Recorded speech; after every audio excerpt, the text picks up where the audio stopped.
Welcome once again to Superhero Stuff You Should Know, Halloween Week, Halloween Edition. It is I, the Ben Knight, and here are my usual co-hosts. It's me, your doddering old Uncle Joker. He's back again to talk about Arkham's Asylums. And as always is Mr. Ballsack McGee himself, Andrew Tavius. Andrew Tavius, Ballsack McGee at your service, everybody. Having some real crazy mic issues today, so that's why I sound like this. But anyway, ready to get started and rank these things. Yes. Whenever we were planning this, I was like, "Is it going to be enough for an hour?" And then Zack was like, "Oh, when you talking, yeah, it's going to be enough. We're going to fill." So, so I guess it'll be enough. Yes, so we'll see. So, as you guys might have seen, not only is the week of Halloween, we're continuing the theme that Zack set for us this month, which was Arkham.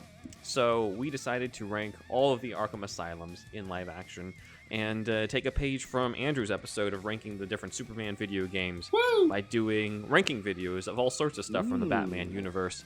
We already did one on our $10 Patreon where we ranked each of the live-action Batman as fighters, so check that out if you're part of the $10 tier or if you want to join the $10 tier. But today we decided to rank something that I don't think there's a lot of different videos at all on YouTube for, which is ranking the different Arkham Asylums in live action. We've seen several different versions, in fact, probably more than what you would originally think on here. So, like before, we are going to take on the same tiers that Andrew started and set the precedent for, which is S tier being the very top, then A, B, C, D, E, something also that's different from what we're used to in school, and then F for like the very bottom. I don't know if there's going to be any Arkhams that get an F, but we'll see what the whole panel says on this. I don't know, man. Titans is on this list, so...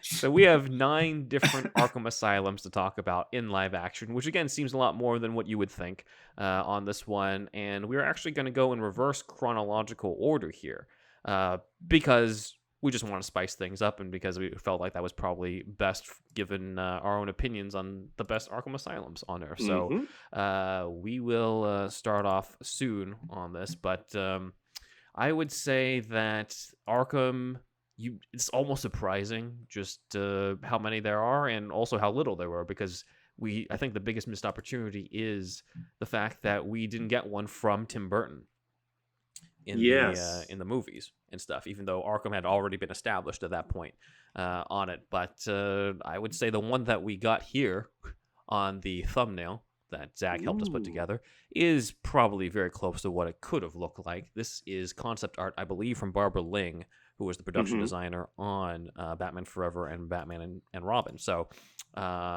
this is also represented well in the comic book adaptation of Batman Forever in the very first panel. Right down to like these like demonic heads on the side here on that. A place of healing, Ben. A place of healing. So yes, this is a very much that's a devil. That's a devil. So some of these projects are meant to be in the same world or continuity. However, I separated them if there was a different vision or director. So Joel Schumacher's Arkham will be us grading it based off of the one in both Batman Forever and Batman and Robin, since he did both.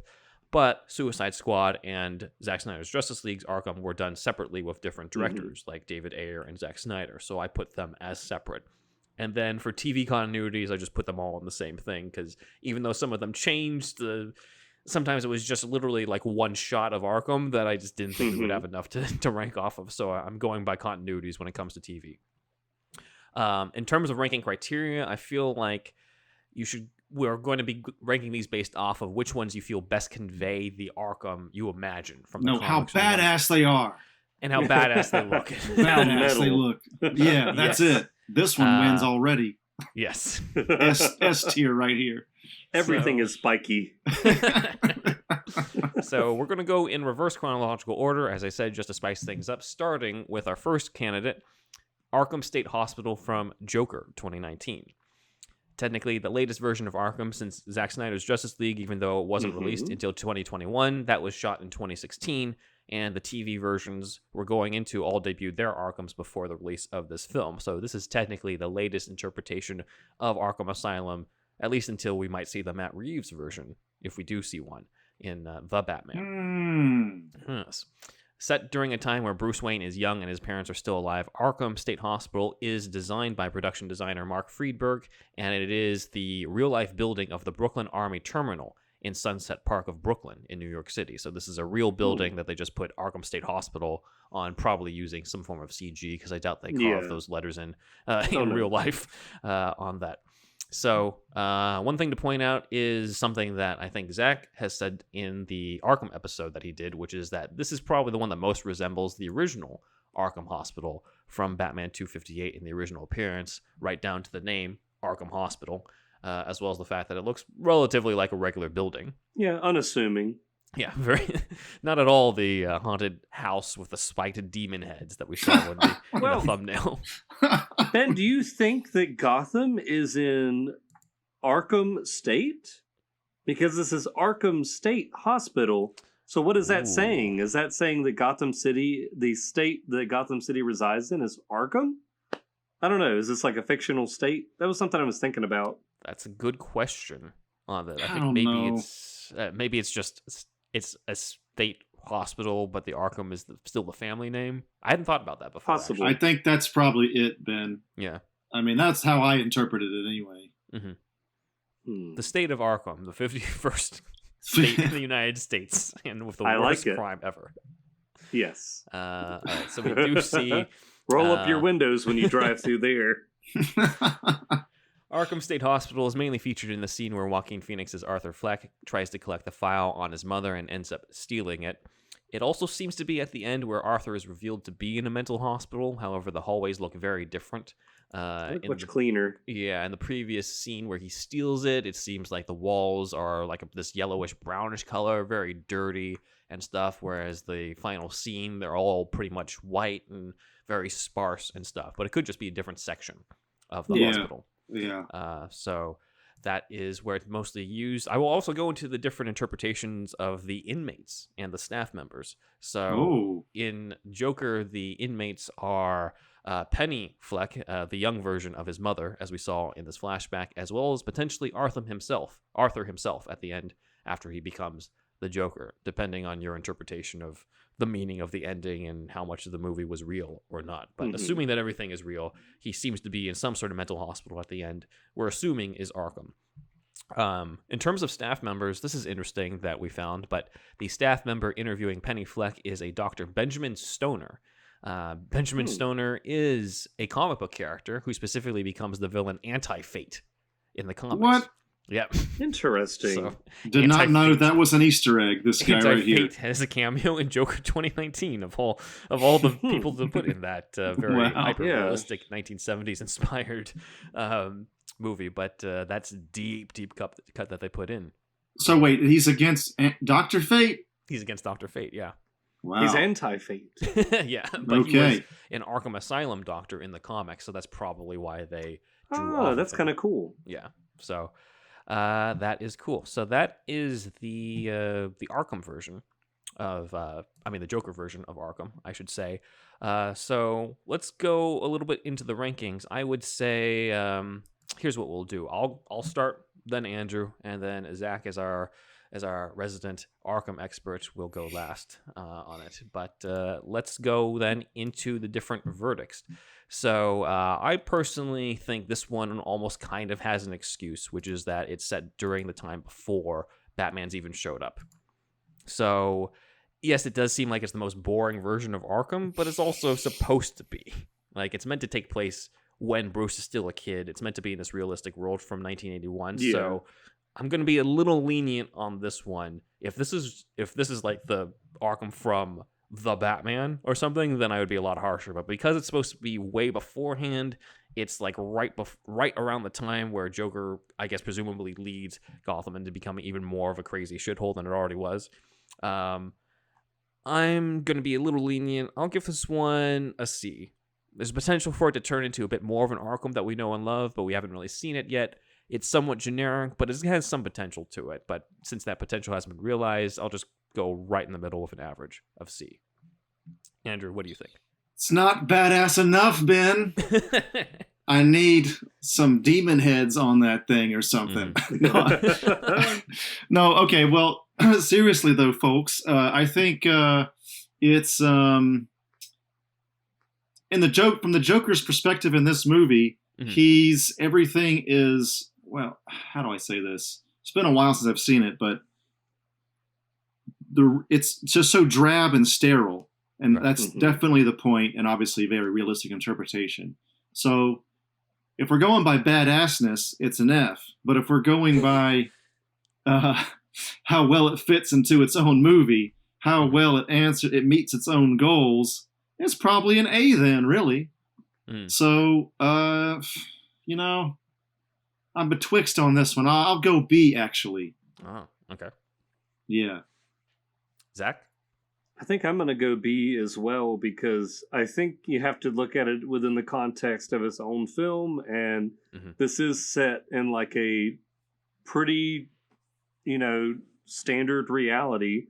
And of course, like in reality, if this was a place where you were trying to help people with, you know, like mental issues, we probably wouldn't want like demonic heads on everything and bars and like spikes on stuff, even though that looks cool. Like we like the gothic look. Yeah. I just think that it does look still unpleasant on the inside. Like it's very yellow.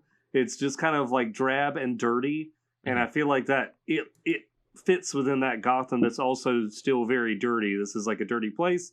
Even in a place where they're trying to help people, it still looks like it's not being taken care of. And I think what you were saying with the at the end where the walls are super white, I kind of think that's supposed to symbolize the fact that he is like at a higher state of, not at a higher state of being, but in a higher state of mood. Sure. Like he's, if you see him before, even in these flashbacks where it looks like Arthur was possibly already a patient at Arkham, like it's like he has these little like moments where she's like, "Why are you here?" And he like just sees him like bashing his head against the door. Yeah, like he might have already been there. Yeah, everything seems really dark. It's very yellow. These are like unpleasant colors. But then at the end, after he is ascended to being the Joker, and there is no one else, it's like he is truly happy with who he is, and like everything just seems like there's sun shining through the windows. It's bright. It's just like this upbeat moment, even though he's definitely It's implied that he's just killed the woman he was talking to, but he is just in a different headspace, and I think that's supposed to symbolize that. So yeah, I'm gonna give it a B because it's not like my favorite Arkham ever. It's not what I would want to see if I was trying to imagine my perfect version of it from the comics, but I think it certainly fits within the story and the tone of the film. Yeah. All right. Well, then that averages to a B. So Joker gets a B as the first Arkham. That's brought up here. You think it's supposed to invoke heaven too? Those white walls, his own personal heaven, something. I don't know. Yeah. Now when I see those pictures again, maybe he's elated at that point. It's like he's Let's take a look. I mean, for him, it's like he's free. He's like, I'm not, held back anymore. So I guess it's kind of his own personal heaven per se. Yeah, it's like got the light at the end of the tunnel in the shot kind of thing too. I don't know. That's true, and it seems to get brighter. That's a good point. As we get further.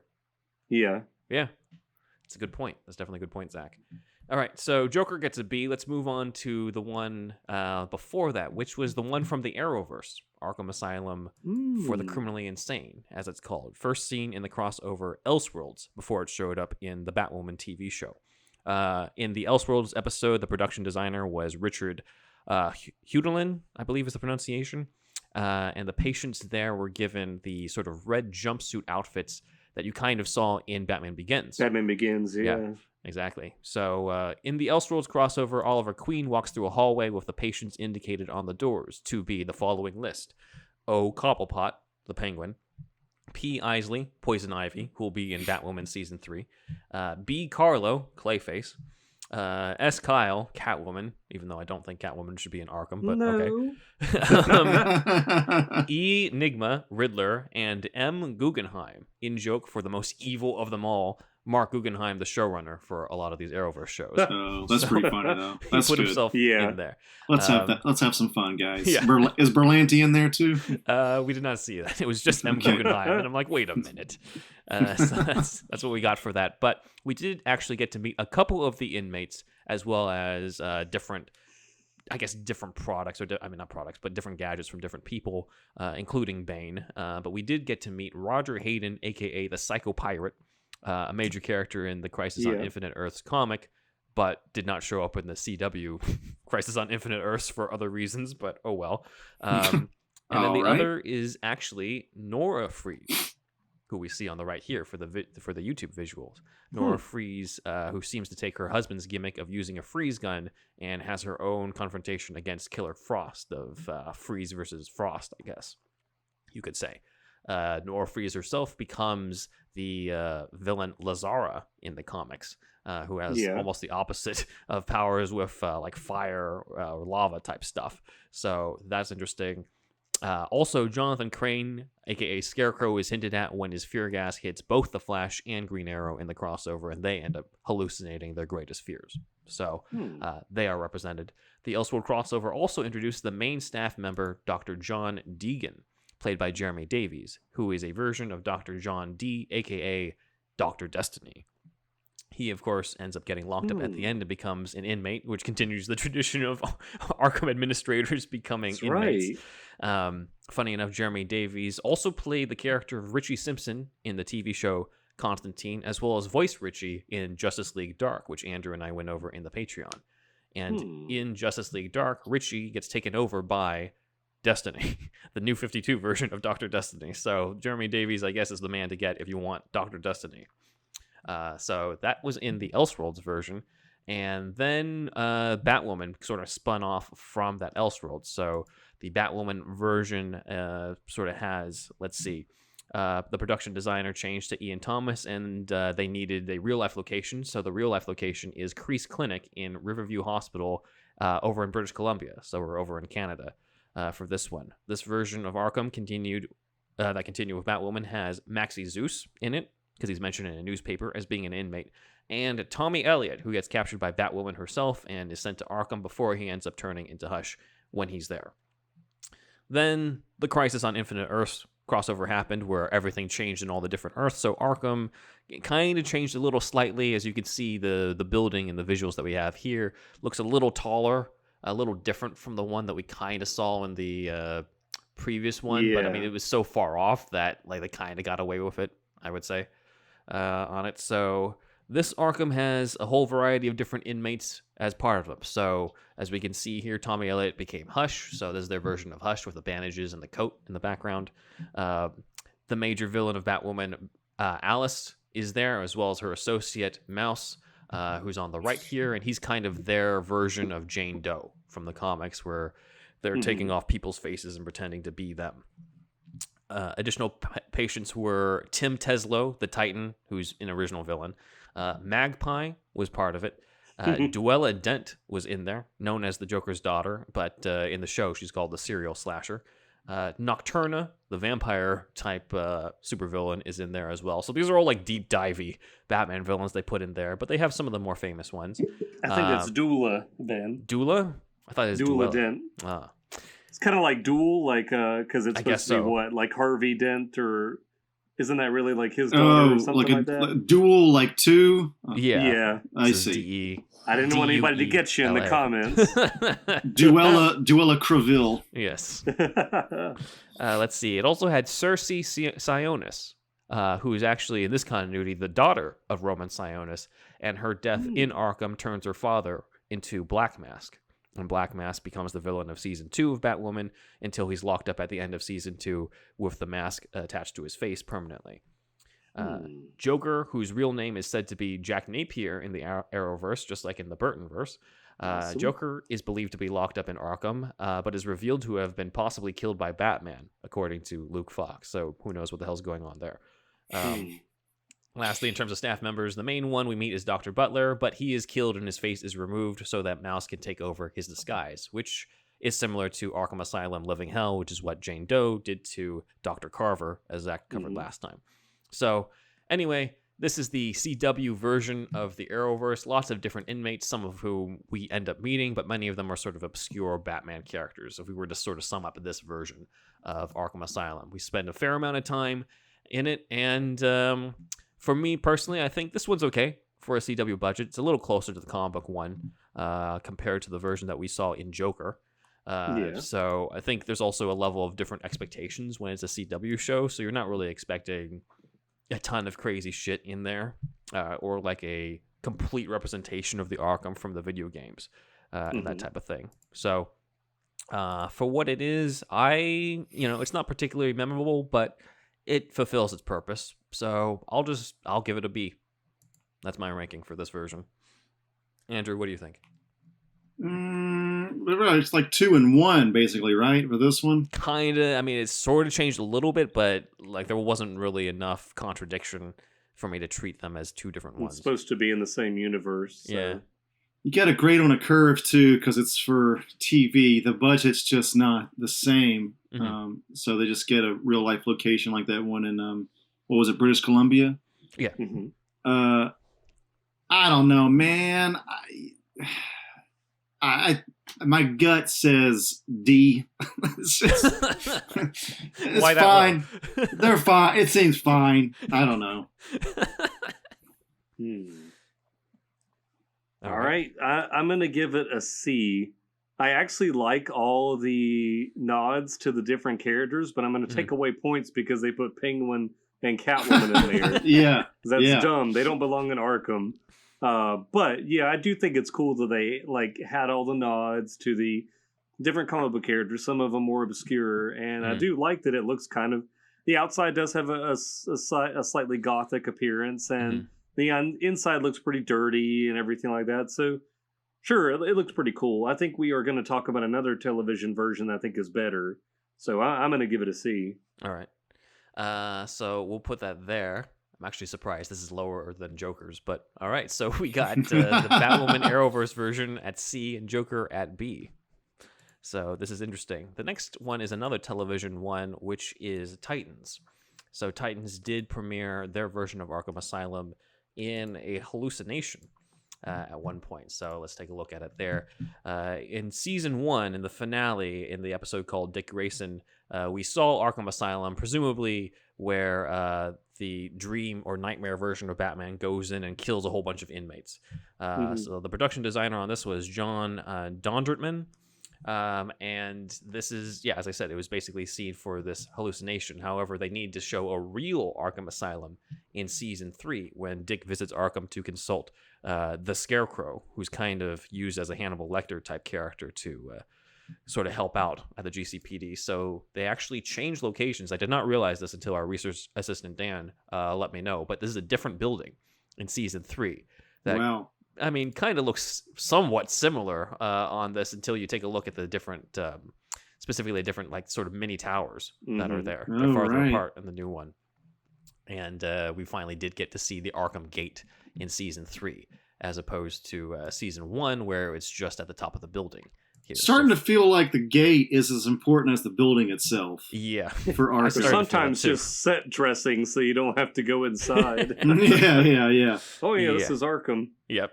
So production designer in season 3 was Ian Brock, and the real building in season 3 is the, I'm going to fuck up this pronunciation, Guelph?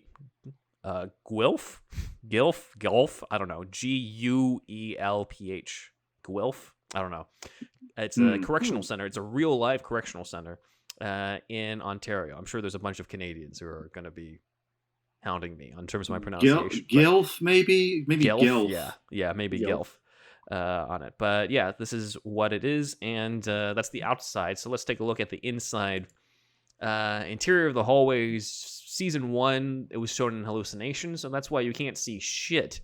On the one on the top left, where it's just all dark and stuff. This is where basically Trigon manipulated Dick into seeing a version where Riddler, Two-Face, and Ventriloquist are all killed by that hallucinations version of Batman in Arkham. And let's see, in season 3, we see the quote-unquote real version on the bottom right, for those who are looking at the visuals on the YouTube, where things are a little bit better lit You got the Gothic architecture a little bit in there, and you've got the cell at the end, which is where we are introduced to Dr. Jonathan Crane, formerly known as the Scarecrow, who becomes the Hannibal Lecter type consultant for the police.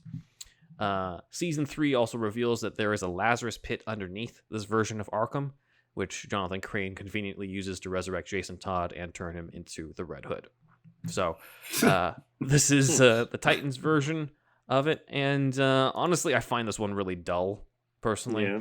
Especially from the outside. Part of it is that, I'm sure, it makes sense to find a regular, like a real life correctional facility to film the exterior because of the fact that, you're on a TV budget, so you kind of need a real life location as opposed to like making a miniature, like I think they did for the Schumacher version on that. But the problem is, I think I think the building looks boring on the outside. It kind of looks boring on the inside.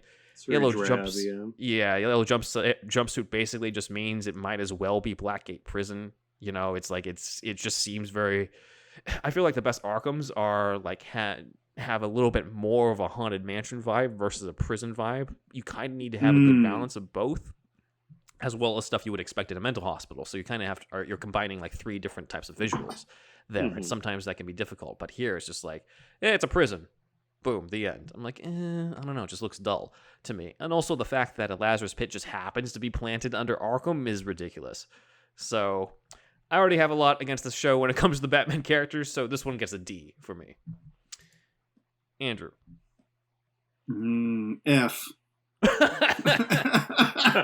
gonna be the bad cop on this one. It's just because you got the Lazarus pit under this thing. It does make having the Lazarus pit there under a fucking hospital, and the Dr. Crane is not like, hey, let's heal everybody, put him in the fucking Lazarus pit. I guess it makes him even more evil, unless the Lazarus pit does have the like bad side effects like it does in some runs, when it heals somebody. So, but let's assume it just heals people for this one, so that makes Dr. Crane even worse in this. But yeah, it's a little too drab and prison looking, although the one in Joker, I guess because that's the whole theme of the movie, it doesn't really have a haunted mansion vibe either, though. Yeah, but there's no like Trigon is not in the movie Joker. I I see. This is a universe where comic book characters are pretty accurate and superpowers exist. So it's just completely okay. I understand. Yeah, F. Yeah. Yeah, I'm gonna give it an F as well for that exact argument. This is a universe where like Raven exists and Starfire exists, and it's like this is the best you can. I know it's for TV, it's the best you can come up with, but still, there's another show we're going to talk about that I think Arkham looks better. Yep. And it's just like in this world, this should be like super comic booky to me. It should look like really dark and I would say much more like the Mercy Mansion version of Arkham, where it looks like a Victorian, mansion or something. It just looks very plain and boring for a universe where all of this fantastic stuff exists. Yeah. All right. Well, it gets an F plus. Yes. Scarecrow with a beard. Come on. That's true. We can't have a shorn. We have to have a shorn Scarecrow. He has yet to wear the mask in the show, at least as of this recording. Okay. All right. Well, anyway, that is not looking so good when it comes to TV versions of Arkham on here. So the next one, we got a couple movie versions, of course, before we get to another TV one, and that one is Zack Snyder's Justice League. We're going to go into Zack Snyder's version of Arkham, seen extremely briefly. Nope, not you. Not him. Not him. Extremely briefly at the end of Zack Snyder's Justice League. Basically, just a little bit of the exterior and the little sign that says Arkham Home for the Emotionally Troubled, built in 1974. 74, of course, being the year that Arkham debuted in the comics. That's right. And the revised name comes from The Dark Knight Returns from Frank Miller, because, that's Snyder's favorite Batman comic. So, of course. We only really got to see one part of it, which was this hallway here leading into Luthor's cell before he ended up switching himself out. The production designer on this was Patrick Jatopoulos, here, and yeah, there's not really a lot else we can go off of this. The main inmate from this version, of course, is Lex Luthor. Again, I'm putting the Suicide Squad one separately because it looks very different on air, and it's a different director. Yeah, but there's very little to go off of here. Unfortunately, I feel like if they expanded it, we could have seen a little more. You know, we could have seen. Can you show the front again, Ben? The exterior shot. If you can see it, it's very dark. It seems very prison-ish. You know, you got these spotlights with the guards on the towers. At this point, you've got these like fences with, it looks like barbed wire on different places. So it does. I don't think like, Arkham looked like that in the exterior in The Dark Knight Returns. I don't really remember much of there being. If there is an exterior shot, but to me, like, if this is the home for the emotionally troubled, this looks like maximum security, like prison outside. Like if you said this was Blackgate, I would believe you. Yeah, definitely. So that is the Snyderverse version. Unfortunately, there's not much else I can go into it. Maybe if we had gotten the Batman with Batfleck, we could have seen more of this version, or we would be ranking it completely differently since that would have been directed by Batfleck himself. But anyway, when it comes to this one, it's okay. I mean, Snyder's great with the visuals, but here with Arkham, I don't think he really had a reason to necessarily go all out with the Victorian Haunted Mansion type of thing for something that was in like a minute of screen time in it. So I do like a little bit of what we see of it, but I wish we gotten the big Arkham sign instead of the little one with the Home of Emotionally Troubled. Yeah. And then I wish it wasn't really so prison looking on this. So it's okay. So I would give this a C. Andrew. D. No, so look at the Snyder fans are like, we thought you were on our side. You say it looks like a prison, but I think it's a little more gothic looking than a super industrial looking prison would look. So he gets a little points for that.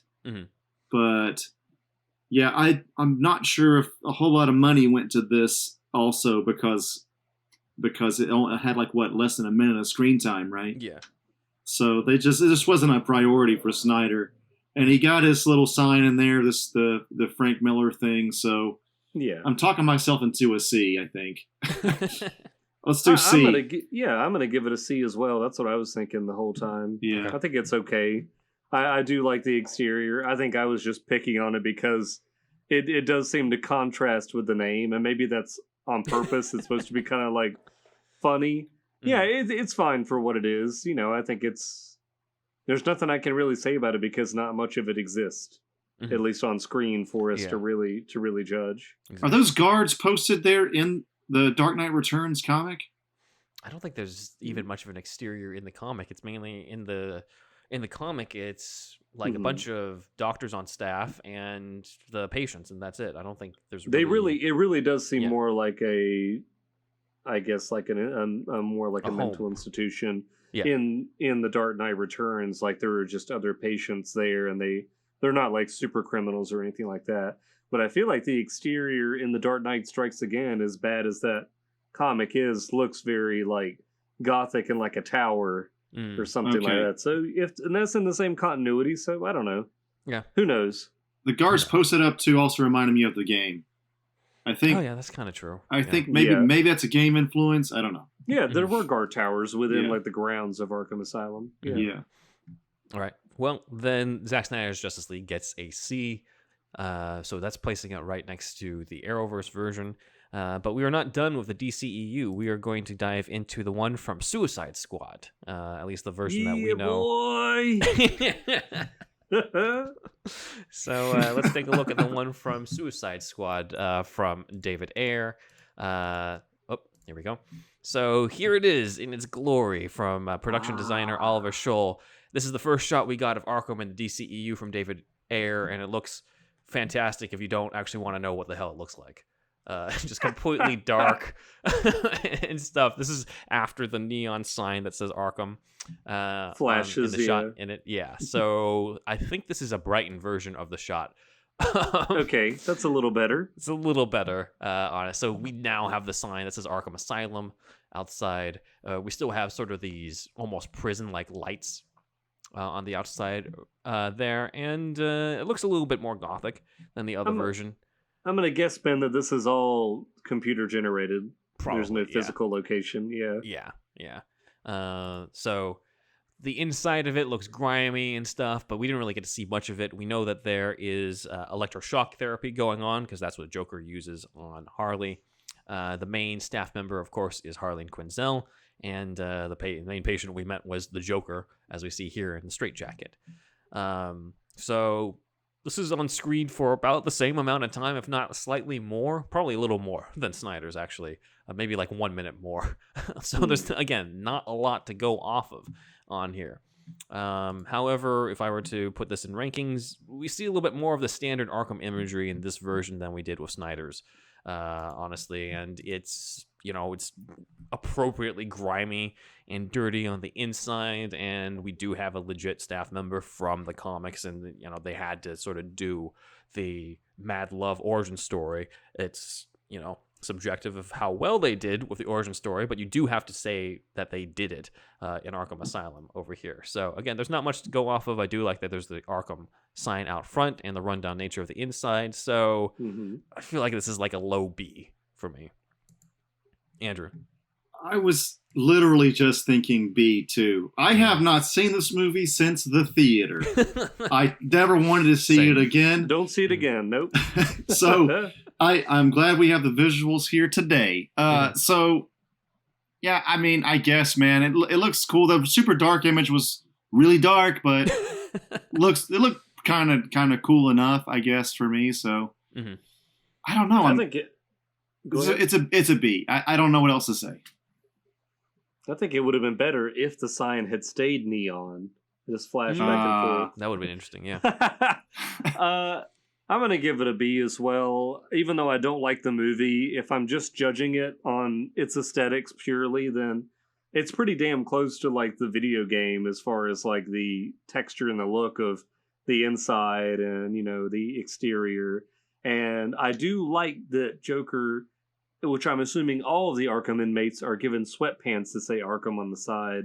I think that's pretty cool. And he's barefoot and wearing like a straitjacket. I mean, I kind of like that. That seems like a pretty standard attire for the inmates of Arkham. So, I mean, we do get to see a little bit more of it than you do in the Snyder Cut or in even their original Justice League. So, yeah, I think a B is pretty fair for it. All right. Suicide Squad gets a B. So and that's pretty damn good for that movie. That's probably the highest grade it's ever received for anything. Release the air cut, y'all. Yep. Maybe we would see more of Arkham. Maybe. Probably would. So just to recap then, we got Joker and Suicide Squad at B, the Arrowverse version and Zack Snyder's Justice League version of Arkham at C, and then way down at the bottom at F is Titans. F plus, man. F plus, dude. F plus. E minus. That we will go into other versions, more fleshed out versions of Arkham after the break.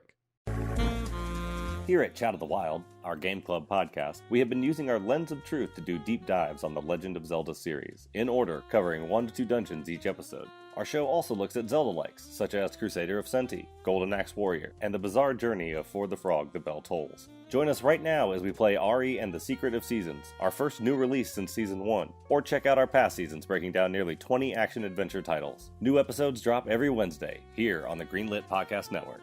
Lord have mercy, y'all. Do you like hounds?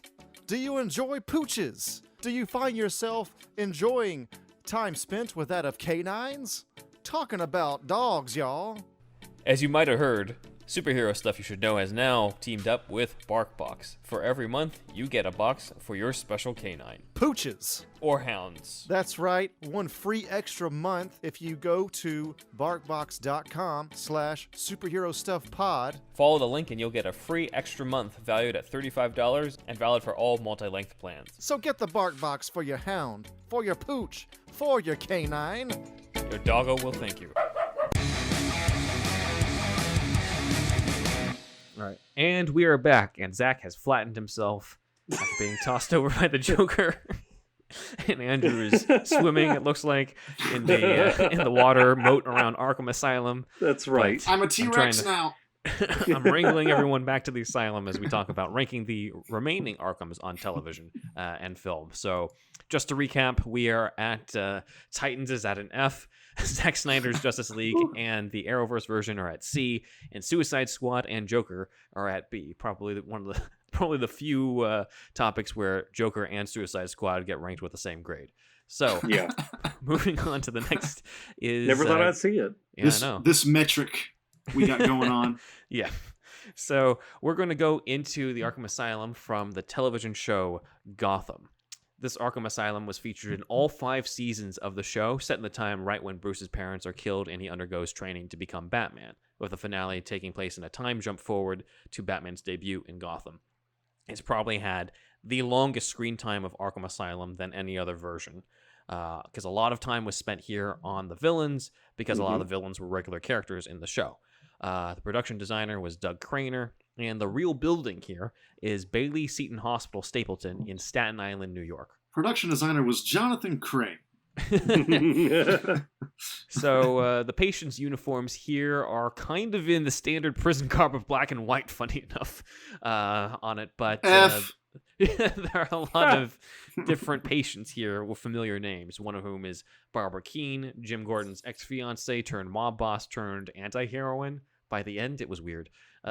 She was meant to, at one point, be a future version of Magpie, but they decided not to do that. Other inmates include Electrocutioner, Amygdala, Cornelius Stirk, Dumfrey Tweed, and Deaver Tweed, so Tweedledee and Tweedledum. The Executioner, Jane Doe, Ephraim Snow, Daedalus Bach, a.k.a. Doodlebug, Erasmus Rain, a.k.a. Death Rattle. So clearly they, dug very deep into the comics, because a lot of these characters are just not super well-known. We're going slightly into more well-known territory. We had Richard Sionis, presumably the father to Roman Sionis, the future Black Mask, Laszlo Valentine, a.k.a. Professor Pig, Oswald Cobblepot, the Penguin, when he claimed to be insane for taking the fall on the death of Theo Gallivan. So there was a reason why he was in Arkham in this version. Edward Nygma, the Riddler, the trio who's on the bottom right here for those who are watching the YouTube version.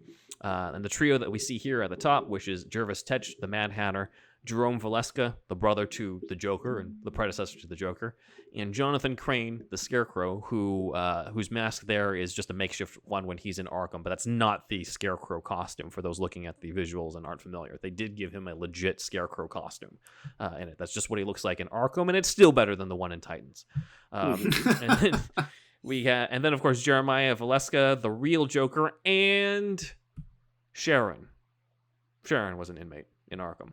Sharon, yes, the most dangerous of them all. Yes. So basically, this is one of the few interpretations where we got to see an entire rogues gallery inside of Arkham Asylum, as opposed to just names on doors, as we saw in the Arrowverse.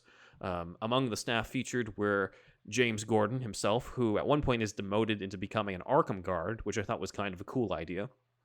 Medical practitioner Dr. Leslie Tompkins is whom he meets here before she decides to transfer over to the GCPD.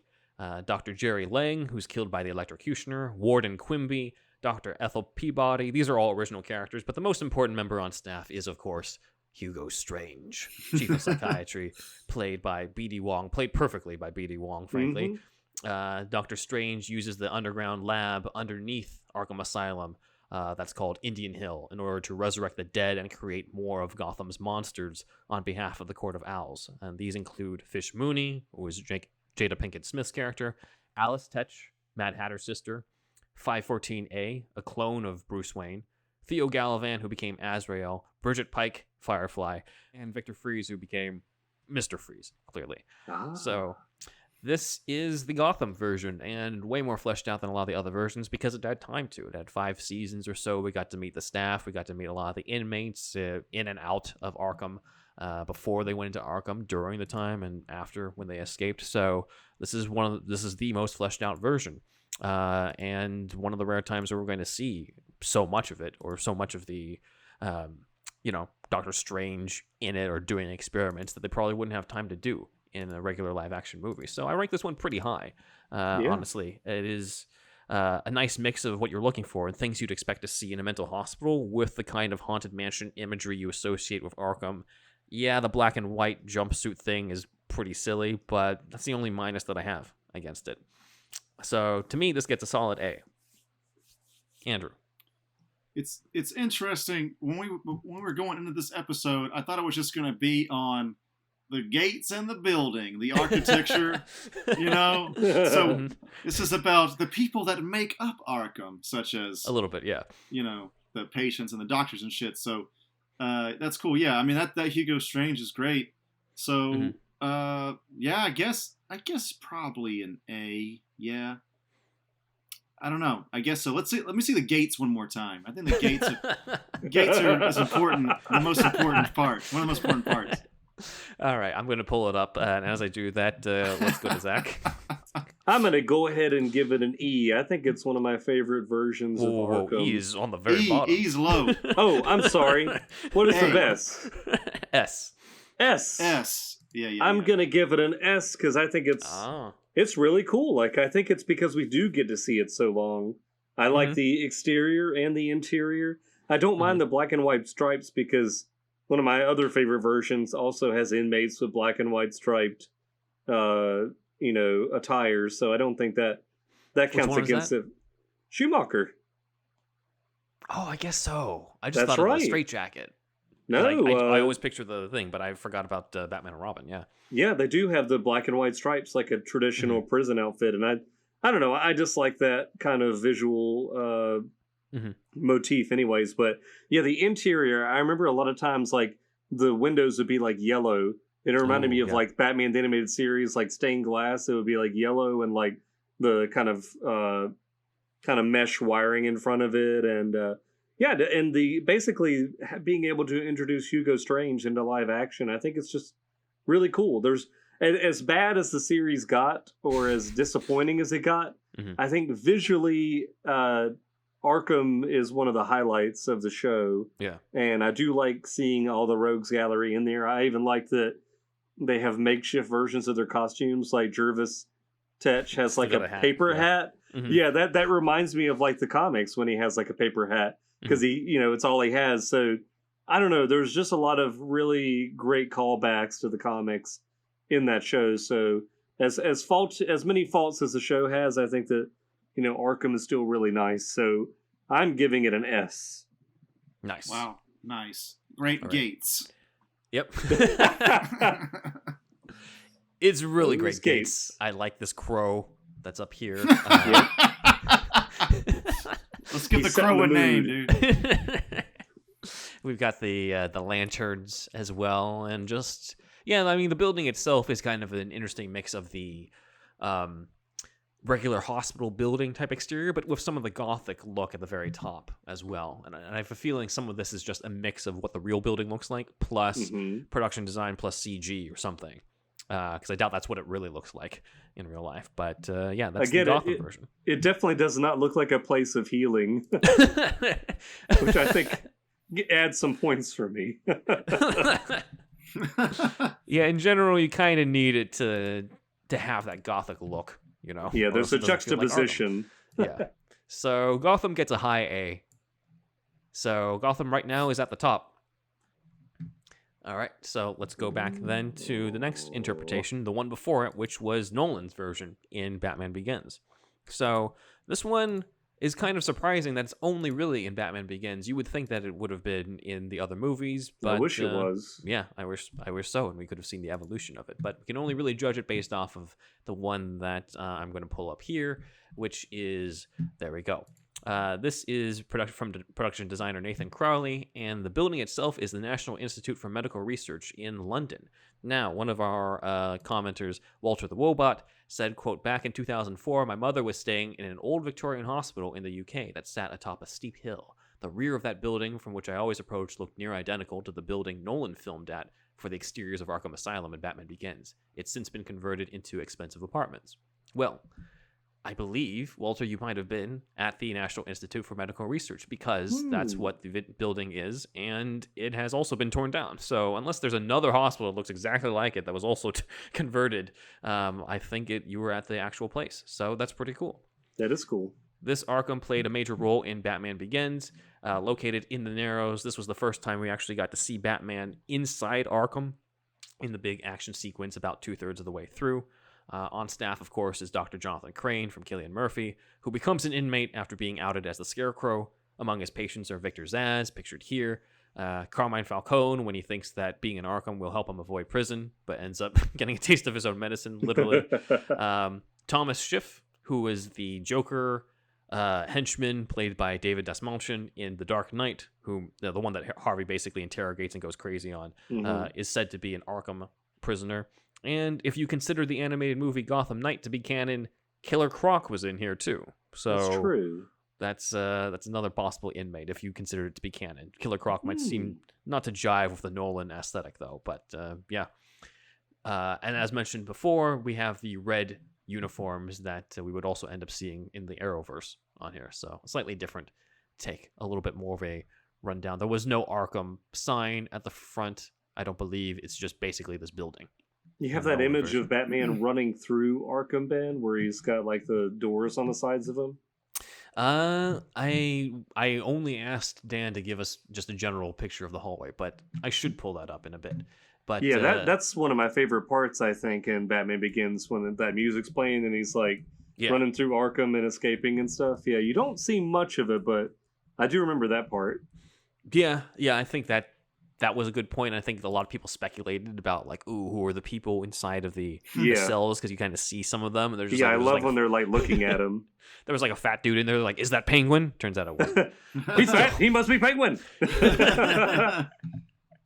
So yeah, that is pretty much that version of Arkham Asylum, and let's get into the rankings. So for me, I'm like, all right, this is the only Arkham that I think I drastically like the inside a lot more than the outside. The outside just looks like any old building to me. Kind of boring. There's no Arkham sign. There's literally no Arkham anything. And it evokes the original appearance of Arkham, but again, the lack of that sign, as we talked about, like, it's really that sign of the gate that brings Arkham together. And if you don't have that, then it just doesn't feel that way. You get some leeway, kind of like with Joker, where it's like not quite in reality. It's a little bit in reality, and this is when Batman is just starting out. So he hasn't put in the rest of the Rogues Gallery. There's a potential for it to grow into the Arkham from the comic book. But we obviously didn't end up seeing that in the movies because they shifted focus elsewhere. But it could have had some potential in that there's like that lobby where he swoops down with all the bats with a cape, and that kind of evokes a kind of the mansion-esque type stuff with that big staircase. But other than that, I do like the atmosphere inside. I just wish we saw more of it in the rest of the trilogy, and I wish the exterior looked a lot more interesting. So to me, it gets a C. Andrew, what do you think? What are they normally wearing in the comics as far as the color? It's a white smock-looking thing for the patients. I think it depends. It depends on the interpretation.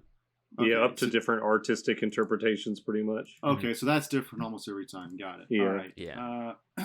Well, there are no gates, so automatic. So, yeah, this is a lot of demerits going on there. Yeah. I don't know if I hate that exterior as much as you guys do, but I mean it is drab, so I don't know. Yeah, I guess a C. I'm gonna give it a B. I was thinking really highly of it before we started talking about it, but I think it mainly like narrowed down to nostalgia because I just was so hyped to see Arkham in the movie, and it played such a pivotal role, at least as far as a set piece. And I love this scene when he's running through there, and you see all the like inmates peeking through the glass. Like, to me, like in my head, I was like, oh man, he's like inspiring them to dress in like crazy costumes, and they're gonna be villains. That was like all that was going through my head. I also kind of like the fact that it's in the Narrows.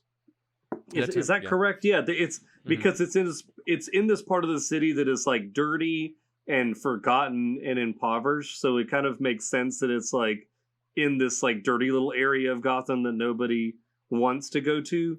Mhm. And yeah, I do wish we saw more of the exterior, because I hate that you never get like a good clear shot of the whole building. And Yeah. part of me was like, well, I guess that kind of makes it feel claustrophobic. It does make me, it's an unpleasant look to it, because it's just, there's no defined shape.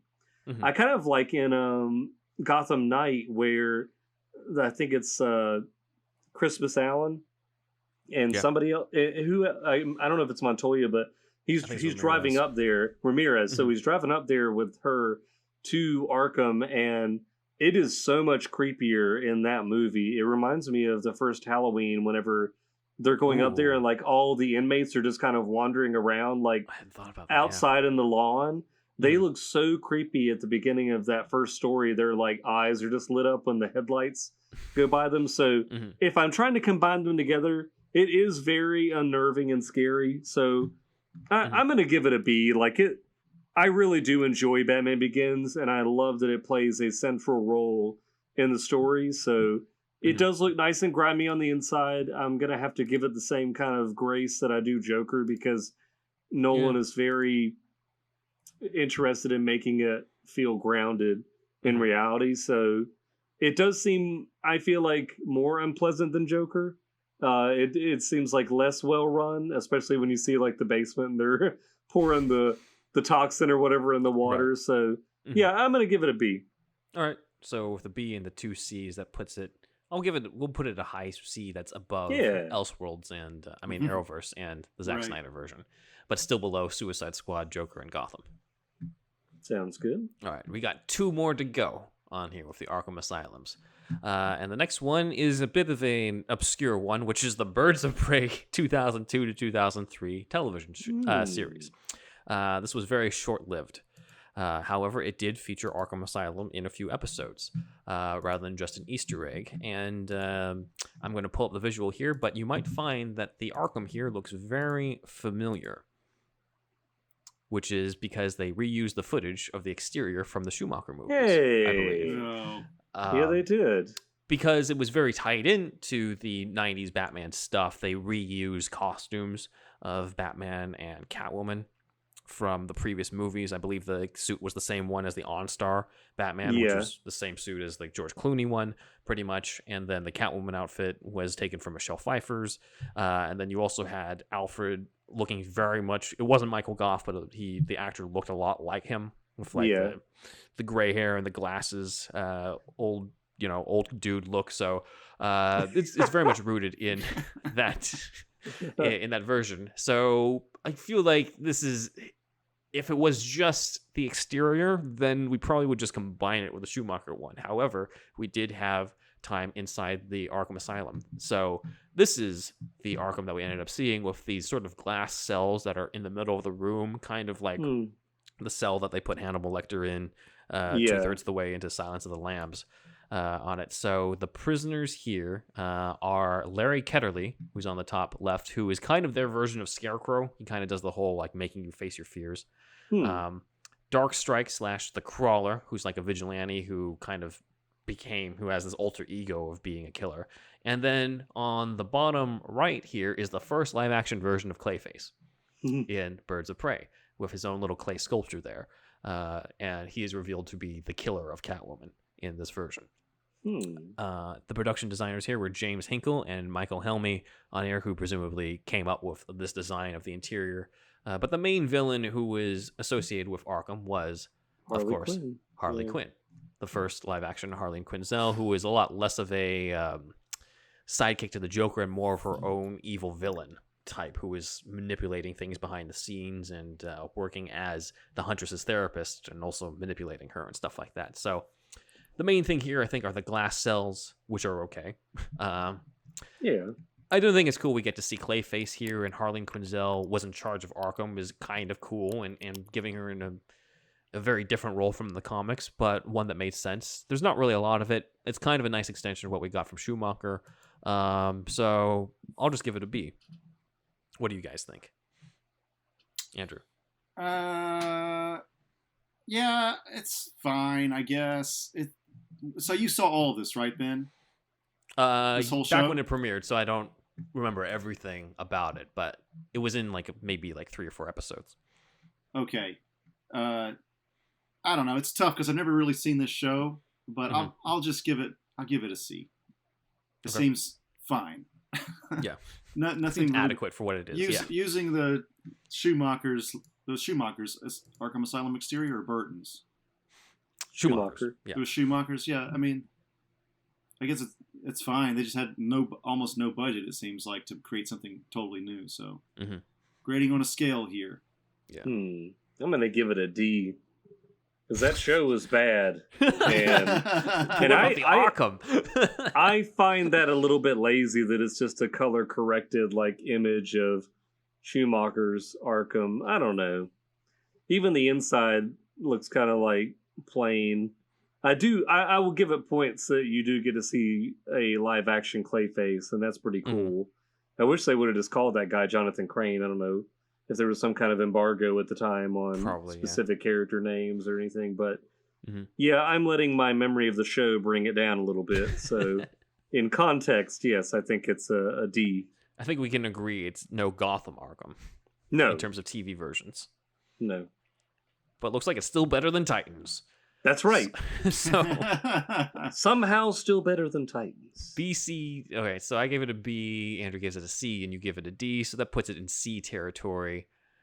Should we just put it below Zack Snyder's?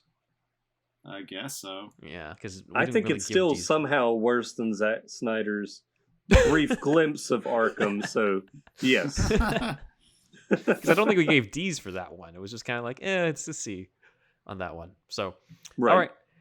This then brings us into the big finale, the Arkham Asylum we've all been waiting for, which is Joel Schumacher's Arkham Asylum. Probably not what our audience was expecting. So, this is production designed by Barbara Ling, and Schumacher is on record saying, quote, "I always wanted to do a whole Arkham movie." He said to the Hollywood Reporter, and he was the first to bring Arkham Asylum into live action. These are the shots that we got in Batman Forever, with not just the sign Arkham Asylum, but the Arkham on the gate as well. And you got the swinging lantern and the gargoyles at the top, all gothic and shit, and definitely looking like a place of healing, huh? So that's kind of what we got. Always stormy there. Always. Yeah. Yes. It's always terrible weather. So we also got some exterior shots. So we're going to talk about the one in Batman Forever and in Batman and Robin, but I thought I would pull this up. So the visuals that I'm pulling up here are exteriors of the building.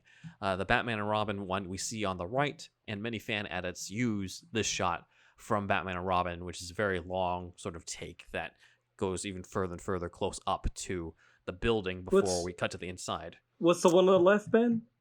That's what I'm going to get into. One on the left is a shot from a deleted scene of Batman Forever, an extremely rare shot of Arkham Asylum, meant to be for the movie, likely in the Schumacher cut. It's not in the deleted scenes in the DVD. It is from the music video for U2's Hold Me, Throw Me, Kiss Me, Kill Me. Oh, shit. Wow, really? Big thanks to our research assistant, Dan, for getting as close to an HD shot as possible. He got this off the U2 website. So you can see this rare shot of what Arkham was originally meant to look like in Batman Forever. As you can notice, it's slightly different from the one in Batman and Robin, kind of an early prototype before they just went even more gothic and crazy in the Batman and Robin version. Yeah. So the interior corridor was seen with red lighting in this deleted opening of Batman Forever, with Dr. Burton walking through the hall leading up to the escape of Two-Face. A much tamer looking of the hallway is seen towards the end. Well, actually, this is still from the deleted scene. But towards the end here with Dr. Chase Meridian. As mentioned, the main staff member we met was Dr. Burton, played by the late Rene Auberjonois, a version of Jeremiah Arkham, kind of, whom Zack talked about last time. But his name and appearance are drawn from Tim Burton. He's got the crazy black hair that Tim Burton's known Kind of for. like a little bit of Penguin, too, with that bow tie and like the glasses. It's got a little spring on them. It does look like the Tim Burton aesthetic has transferred over into the Arkham Asylum of the Schumacher verse. And then, yeah, the novelization of Batman Forever does have a guard named Tully who assists Two-Face in escaping so that he can kick off the rest of the movie, but Two-Face kills him.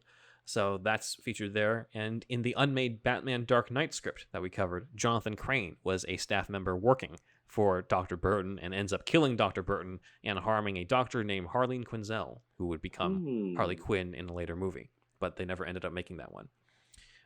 We got even more screen time in Arkham in Batman and Robin when Mr. Freeze was sent there and Poison Ivy and Bane break him out. And as noted before, we do get to see the costumes of Riddler and Two-Face in the storage area, leading some to wonder if we see the Two-Face's costume in Batman and Robin, does that mean that Two-Face is actually still alive, or is that just the costume he left behind when he escaped? He survived. Probably. So Two-Face, Riddler, Poison Ivy, Mr. Freeze are the patients. However, there are other sources that say that there were other inmates. So, Zach, I'll let you talk about this. There are other inmates in the novelization for Batman and Robin, which I regrettably donated to the library when I grew up, so I can't consult it, but Zach still has his copy. When you grew up. Yeah, I've got the novelization for both Batman Forever and Batman and Robin. I remember specifically that Batman and Robin stated that, what was it, Maxie Zeus, Mad Hatter, and who was the other one, Ben, that we talked about? Scarecrow, are said to be patients already at Arkham Asylum, so they exist. And I remember in the novelization for Batman Forever that Poison Ivy is said to already be a patient at Arkham Asylum. So obviously that was before they even came up with the story for Batman and Robin, and I'm sure that was just a liberty that was taken by the writer of the novelization, but it did say, like, Pamela Isley. I don't even know if it named her that. I think it just said Poison Ivy was an inmate in Arkham. So yeah, it's kind of cool that they already named these patients. I think maybe they might have even named the ventriloquist in the novelization for Batman Forever as being a patient already. So it was kind of these lower rung villains, especially like Mad Hatter and Maxie Zeus. So they're probably like, we're never going to like do anything with these guys. But it is funny to think that Mad Hatter existed after Edward Nygma, and he's like, hey, you stole my stick with like reading people's minds and controlling them. Yeah, but in the novelization, it is cool that it goes further into Arkham and its existing inmates that Batman has already captured. Yeah, definitely. I think it's the authors who are having fun there, because it's not in the scripts from what I found. The script for Batman and Robin does talk about this criminal property locker that we have pulled up. It does mention Riddler's costume being there. It mentions Two-Face's costume being there, but there's an intriguing thing that screenwriter Akiva Goldsman mentions. He mentions Joker's costume being there. Now that's interesting, because if this is the same continuity, which was supposed to be at the time, as the Burton movies, Joker never ended up in Arkham. He just became street pizza at the end of the movie. So, unless he's in a long recovery process in Arkham Asylum afterwards. Ow! That's like what he says when he lands. Batman's like, didn't kill him. Damn. So it could be that Joker survived and went to Arkham, or what it looks like now, the Schumacher verse is just now in a different continuity. than the Burton ones. Yeah. So that is the Joel Schumacher version of Arkham Asylum. And I think we already know where we're going to put this. To me, this is S tier. This is the quintessential Arkham on film. Come on. We've got the Gothic mansion imagery. We got the comic book feel to it. It's the original. It's still the best. This Arkham Asylum gets an S. Yeah, I'd say S too. If Burton were to ever make one also, it'd probably be an S as well, right? I mean, that's just the exact kind of thing he's so good at. Yeah. Making, what you call it, that kind of atmosphere with that kind of architecture, that kind of lighting. But anyway, it's not about Burton, it's about Schumacher's, and I mean, what can you say? I guess it's the best one, isn't it? Mm-hmm. How can you get better than that? It's metal. The most metal one is the thumbnail. But that's the concept art for this Arkham. Mm-hmm. Okay, yeah. Which I think Ben, was there an exterior shot for the deleted like Two-Face opening, or was it just the plaque that said Arkham Asylum?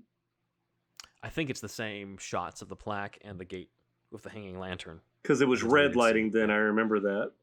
Mm-hmm. Yeah. Like I said, I gotta give it an S. It is it looks so cool, and to me, like if Burton had done Arkham, I feel like it would have looked pretty similar to this. It's so Yeah, I that's think so, true. too. gothic That's true. architecture Mhm. already. I remember as a kid just being so excited that Arkham was like at the end of Batman Forever, and then such a big part of Batman and Robin. I mean, it's like Mhm. it just looks so cool, and it was already such a big part of the animated series. It's like it was just such a like staple of Batman lore and something I was so familiar with, and it just looks really cool. It just like I said, this is supposed to be a place of healing, but it's just this is like the top tier like comic book accurate Arkham of our imagination. Like I guess like after it moved to Mercy Mansion and everything, it just like this is what you imagine like Batman's villains. This is where they're locked up at in Arkham, and I like the like black and white striped outfits, and it definitely had like a slightly tamer interior in Batman Forever. I don't know what's going on. It just looks like glass walls or something like that. Yeah, like and then frosted suddenly glass. it's just all It's like it's bricks all with like really the doors. gothic in the next one. Yeah. Yeah, and I like Mr. Freeze's cell. It's interesting that they already were like thinking, all right, how are we gonna lock this jackass up in here? He's got like special freeze, not even like powers, but he has to have a special cell to keep him alive if they're gonna Right. lock him up. Which I think they just reuse that cell at the end whenever Poison Ivy's locked up. It seems like the same kind of round top and stuff. I feel like it's that special one that's like off at the end of that like long walkway in the tower. Mhm. But yeah, it just looks really cool. It definitely fits like Schumacher's universe is it's very comic booky, but it's colorful and dark and crazy looking. I love it. Yeah. Well, there we have it. Joel Schumacher's is S tier for Arkham Asylum. We could have had a whole movie of Batman stuck in there if they had made Batman Unchained, where Scarecrow locks up George Clooney's Batman inside of Arkham. That was going to be the idea as we went over the Batman 5 stuff. But unfortunately, it didn't happen. But imagining just a whole movie in that version of Arkham Asylum would have been top tier Arkham. So Bad A. review. Wasn't that was Ben Affleck's idea? Supposed rumored idea was he's locked up in Arkham or some shit, right? Yes. Well, I mean, we had that Richard Richardson, or Robert Richardson? I forgot the guy's name. The cinematographer dude, who was just like, Yeah. it's all good. It's about the Arkham. And then it turned out to not really, he didn't really say anything other than saying Arkham's in the movie. He said it's about the Arkham. The Arkham. He said the Arkham. They were going to dive deeper into the Arkham, I think is what he said. And The we're just Arkham like, of that it all. really doesn't say anything. Arkham. The Batman and the The Arkham. Batsman. So let's review the the final rankings for the top Arkham Asylums.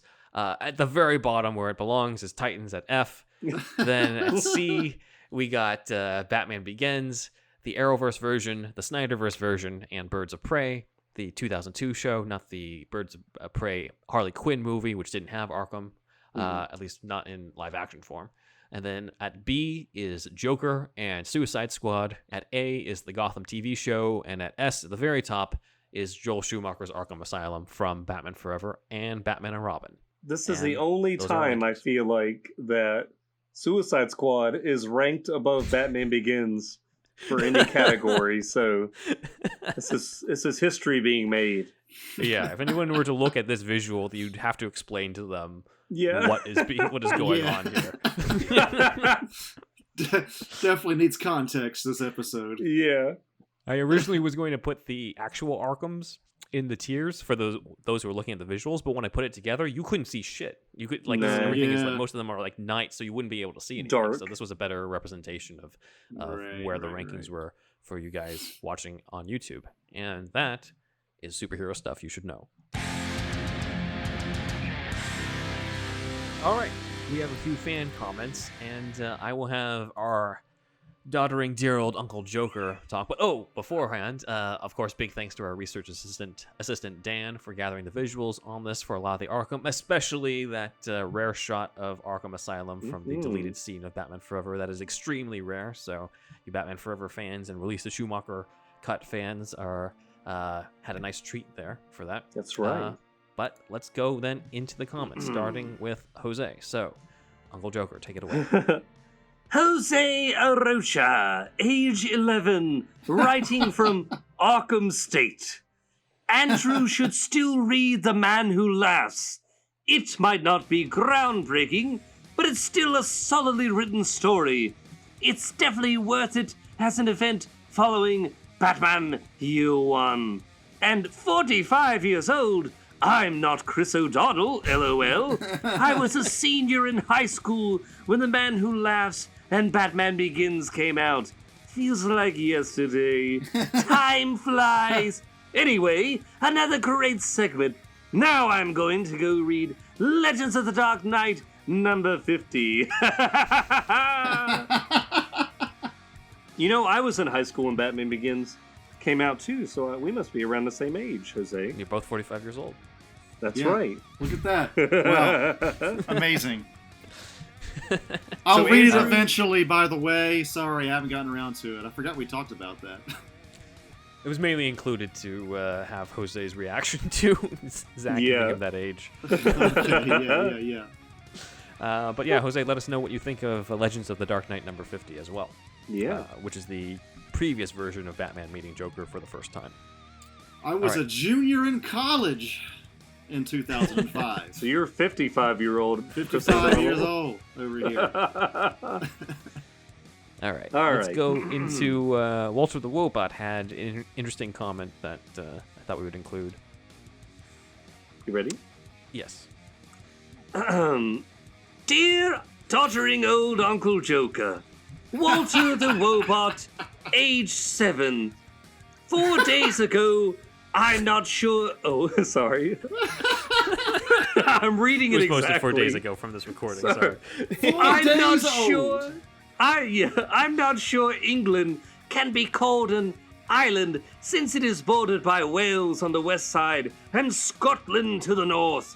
The UK is most assuredly an island, though. Okay. Of course, this is exactly correct. And if you're from the UK, this is super obvious, right? But I guess, I don't know what I said in that episode. I haven't gone back and listened to it. I don't remember verbatim everything of what I say. But I think basically I meant UK. And also I was referring to a time when I was a kid, like 7 or 8, 9 maybe, I don't know, watching Mrs. Doubtfire. And I watched it a million times. At the end of that movie, Mrs. Doubtfire says England is an island whenever she gets her TV show or something. Because she's explaining where she's from. So me as a kid, I was like, wow, England. Well, I guess maybe I did say England, but I meant the UK. UK is an island. Because as a kid, the idea of an island, at least in America, for a lot of people, I think anyway, is tropical shit. It's, the Caribbean, basically. True, yeah. So, when I was a kid, I was like, islands that are not tropical, and the UK is one of them. Like, it was just kind of mind-blowing to me at that age. But, yeah. Also, America needs to get better at geography. But yes, I think possibly, Walter, you're in the UK, and you're probably better than we are. I'm interested in geography. I'm interested in travel and all kinds of shit like that. So I like to think I'm not the normal or whatever. I don't know. Anyway, I'm into geography, and I wish the average American was a little bit better. But that's a side tangent, isn't it? All right, next one. Speaking as a high school teacher and as an American, Americans don't know their own geography. They don't know all the states of America, so don't feel too bad, Andrew. Yeah, you can get some of it wrong a little bit even with the American states, but at least know the big ones like the California, New York, West Coast, Florida, North Carolina. Yeah. If you lose, if you lose where, like, sorry, no offense, but if you aren't from those states and you don't know where Iowa and Utah are, at least personally, I can forgive it a little bit. But like my brother didn't know and he's only 2 years younger than me. He didn't know the difference between Washington D.C. and Washington State. Oh my God, it drives me crazy. All right, well, yeah. I mean, in Andrew's defense as well, I kind of just interpreted, well, England is part of the UK, and so I just just thought, yeah, it's part of it. It's still an island because it's part of that island. Yeah. But, yeah. It's all about semantics. I mean, That's what it seems to be to me. pretty much. I meant the UK. Yes, England is just one part of the UK. I get it. But yeah.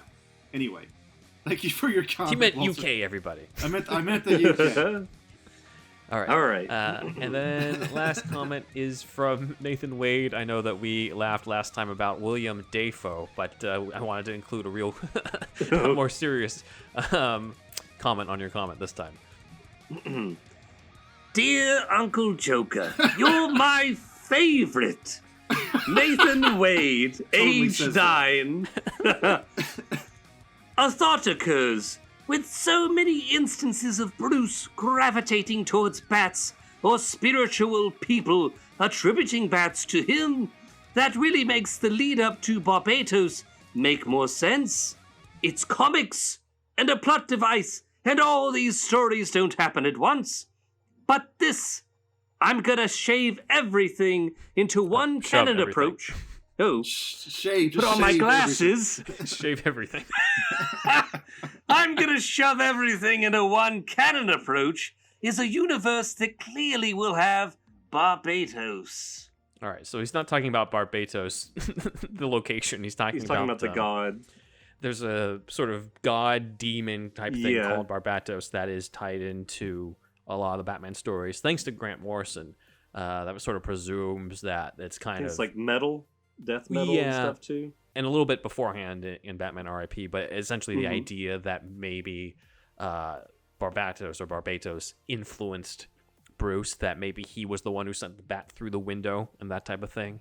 So this does create an interesting idea of how much of Batman is actually Bruce Wayne's idea and how much of it is due to this demon influence, which I feel two ways about, because it's kind of like, I do prefer it being Bruce's idea. However, it does make sense the way that Nathan's saying here, where it could be the influence of something else explaining why he encounters all this like bat-related stuff throughout all of his life before he even dons the cowl. So I could take it either way, but I think this is an interesting idea that ties into our episode on Batman's training and the full timeline of that. So thank you, Nathan, for that. Yes.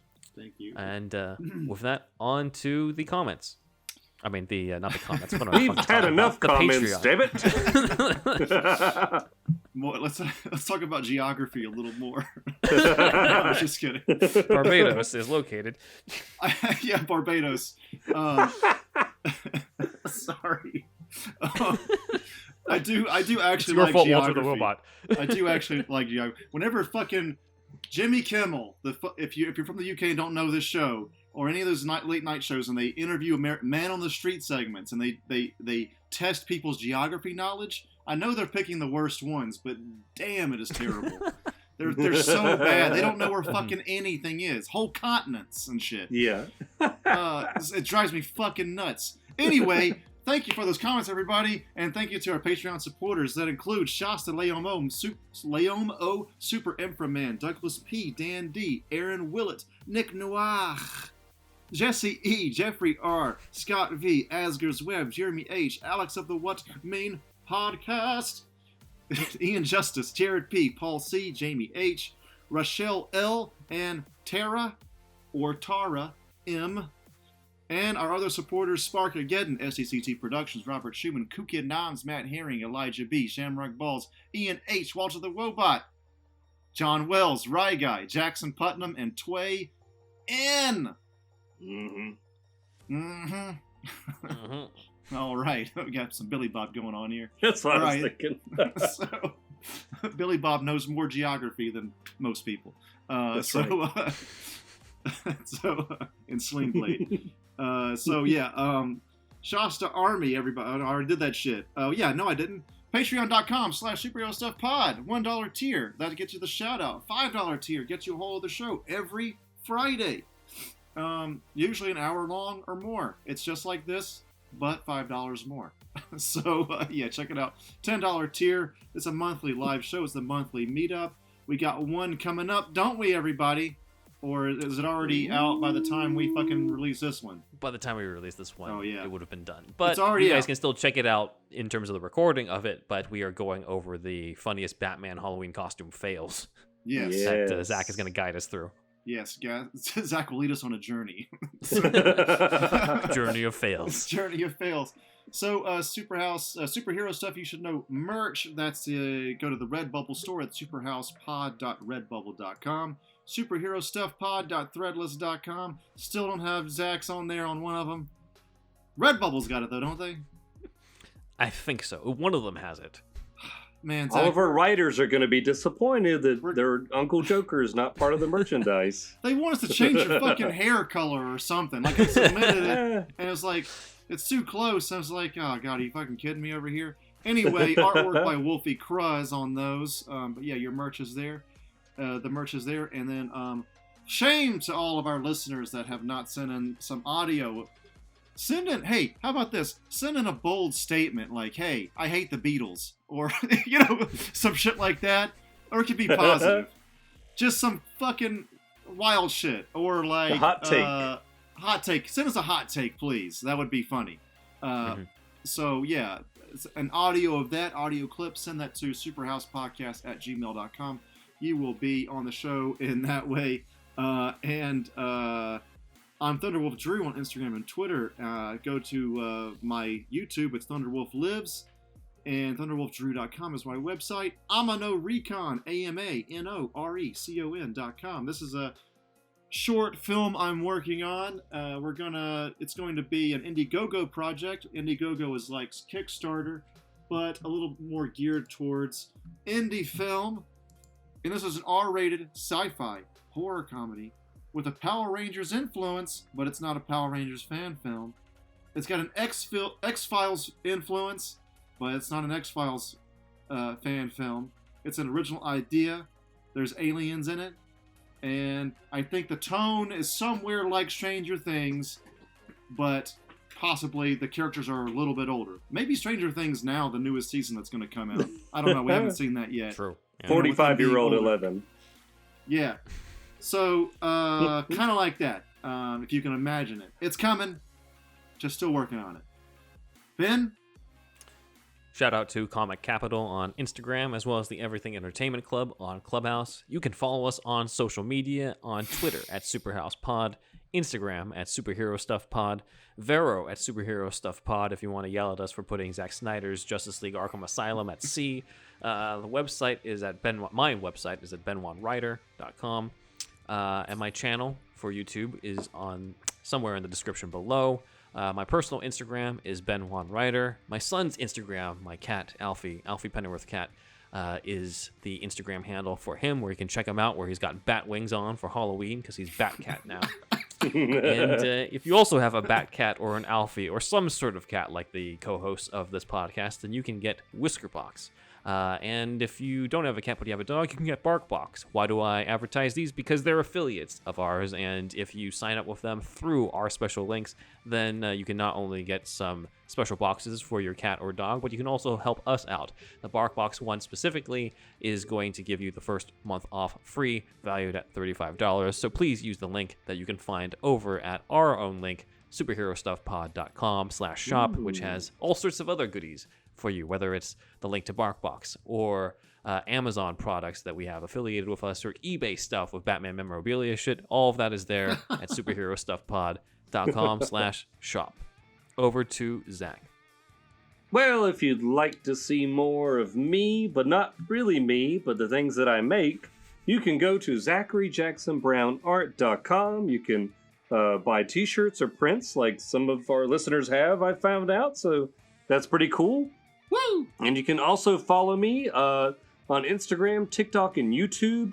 It's the same name, just Zachary Jackson Brown Art. Right now, I've stepped back from doing Batman for the month of October, and I've just been doing mainly horror movie icons and t-shirt designs for companies like Fright Rags. So if you're into horror and you're into comic books, you can check me out. Fucking Nice. sweet, bro. Mm-hmm.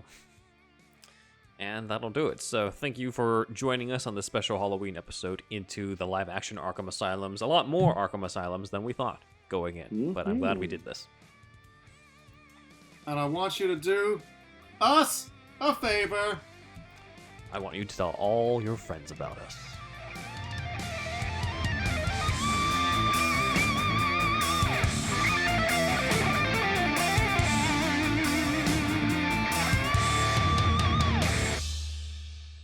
Indeed. Superhero Stuff You Should Know is part of the Greenlit Podcast Network.